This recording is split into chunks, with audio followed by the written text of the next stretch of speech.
je ne me considère pas comme le dauphin du président Senghor et je ne pense pas qu'il y ait de dauphin du président Senghor.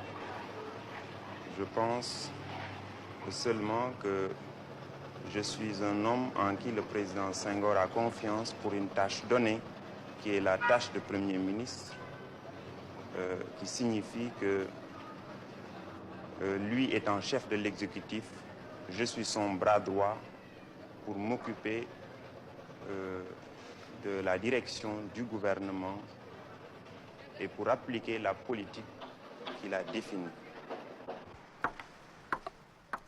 Monsieur Abdou Diouf est un homme très occupé. Ses loisirs se limitent au cinéma et à quelques moments de détente avec sa famille dans le parc de sa résidence qui domine la baie de Dakar.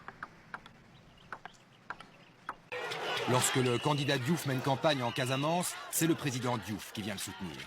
Les enfants ont été sagement regroupés tout au long du parcours. Les militants sont venus par bus entier de Dakar.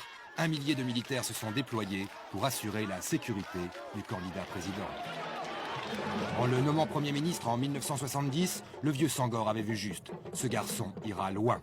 Abdou Diouf est alors un jeune technocrate de 35 ans qui joue à ravir son rôle de second homme, modeste, effacé. C'est cet homme qui m'accuse d'assassinat, alors qu'il sait pertinemment que les responsables sont autour de lui et qu'en empêchant le juge d'instruction d'entendre toutes les personnes indiquées par l'arrêt de la chambre d'accusation, il commet un crime d'entrave à la justice qui, dans toute démocratie digne de ce nom, aurait conduit immédiatement le président coupable de ce forfait devant la haute cour de justice. 3 avril 2000, Maître Abdoulaye Wade reçoit les attributs du pouvoir démis de son prédécesseur Abdou Diouf après 26 ans de lutte. Le nouveau président de la République, à qui est entièrement dévolue la définition de la politique de la nation, présente aux Sénégalais sa vision du développement. Il n'y a pas de secret. Il faut travailler, beaucoup travailler, toujours travailler. Soit douce et légère, et que l'an fini, nous soyons tous réunis pour chanter en chœur.